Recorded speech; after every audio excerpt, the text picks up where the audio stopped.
Well, the simple fact is that, and specifically we're talking about the COVID-19 vaccine, which doesn't exist yet.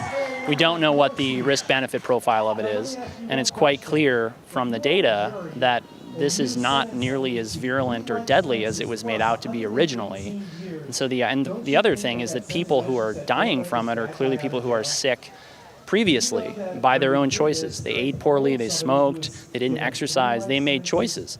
And yet the public at large, who may work very hard and spend a lot of money keeping up their health, is being told that they're going to be forced to vaccinate with a vaccine that, again, we don't know the efficacy of and we don't know the side effects of. So how can that possibly be right? It flies in the face of all good government, and it certainly violates the principle, that I was taught as a physician, which is primum non nocere, which means first do no harm. So this is all political theater, and it's an agenda to get people vaccinated because it serves certain special interests. This is about the money in a lot of ways, isn't it? I have no doubt of that. I mean, it's just absurd the way that the whole thing is set up. I mean, look at the National Vaccine Injury Compensation Act. I mean, it's $4.4 billion at least of taxpayer dollars that have been paid out to people who've suffered from privately held products. And the vaccine industry doesn't have liability. That's unprecedented. Your builder's liable if your house collapses on you. Your gun manufacturer is liable if your gun misfires. Your plumber is liable if they make a mistake and there's a massive leak in your house and your house floods and you have to do hundreds of thousands of dollars in remediation. But if your child is injured by a vaccine, which is it's not a matter of debate that vaccines can cause injury, it's merely a matter of debate as to what degree, how often, and so on and so forth, right? And yet the vaccine manufacturers have no liability? That's a recipe for corporate malfeasance. And of course, the vaccine manufacturers, the pharmaceutical industry, has been convicted many, many times of criminal activity. Are they ever sent to jail? No, they get fined. They get fined and they get slapped on the wrist, and then they go back to business, basically brainwashing Americans into thinking that the solution to their problems is drugs that don't actually fix their medical issues. How appalling is this mandate issued by this unelected official in Virginia?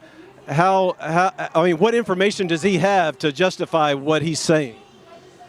I mean, I'm sure that he would say that he was speaking in the event of a vaccine that worked and was safe and effective, and he's also speaking from a place where he thinks that COVID-19 is extremely deadly and that it is really the pandemic of the century. And quite frankly, I think that, the data just doesn't support him in those assertions. I mean, this pandemic is not, I wouldn't call it a pandemic. It's a problem. It's a disease. People are sick. People are dying. I have friends in New York City. I have friends in New Jersey who worked through the COVID-19 pandemic at the peak of it, who saw the sickest patients, who had lots of patients on ventilators. They were very clear with me that something happened, something is going on.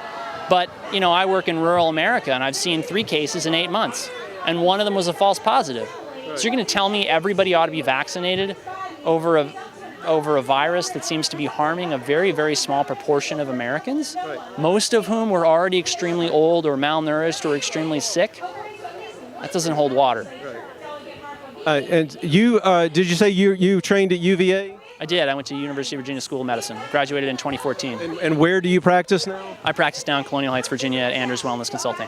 What's your message right now to not just Virginians, but to the American people? They need to wake up to the fact that the mainstream media is not telling them the truth about their health, because the reality is that the mainstream media works for the people who pay their salaries, and that's the top advertisers. And you can go through the list of the top advertisers on any mainstream media network, and you will see that they are producing things that either make you sick or treat the sicknesses that you have. Why would anyone who's got that agenda tell you how to be healthy? Right. Very good.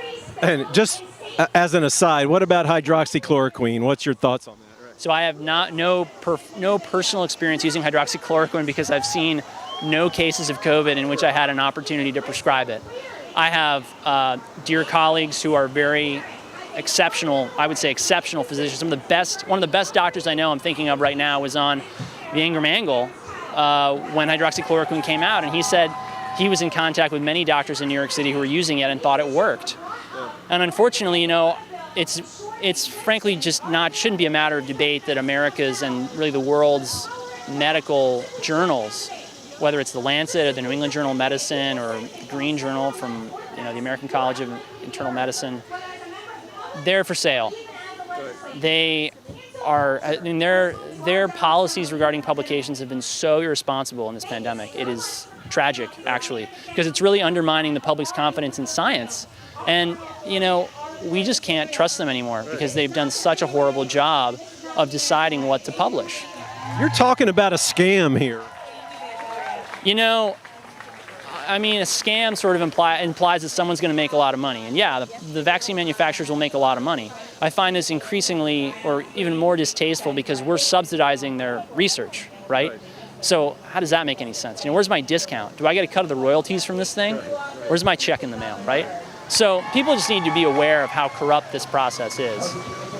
The government's for sale, and I don't really know anybody who disagrees with that, and yet they keep voting for the same bozos from either the establishment Republican Party or the establishment Democrat Party, neither of whom are really concerned about freedom and essential liberty. And, fortunately, we have a lot of outside contenders to a certain extent in both parties who are now saying we need to be free, we need to focus on these real problems. But Americans need to realize the mainstream media always marginalizes these people as left or right-wing wingnuts. And they got to just stop tuning into the mainstream media because they're the real problem. And your website? StillmanMD.com. That's STILLMAN. M as in medical, D as in doctor.com. What is motivating you to do what you're doing? Well, we can't back down from mandatory vaccination because when you destroy choice and liberty, that's just not, no one can condone that. No one can be on board with that. If you want to vaccinate your kids according to any schedule you want, that's your choice, right? But the idea that we would force other people to engage in a medical practice is so, to be frank, the first historical example that comes to mind is like the Nazi doctors. How can we not see that this is totally inappropriate and it should not be a partisan issue? This is simply inexcusable. So I decided to come out today because I'm up to date on all my vaccines. I've had every single one that I needed to have because I needed to get to work. And the more research I've done on it, the more I've read about it, the more it's become clear to me that most of these illnesses are mild in people who are properly nourished. And so the first question should really be, how well nourished are people? How healthy are they?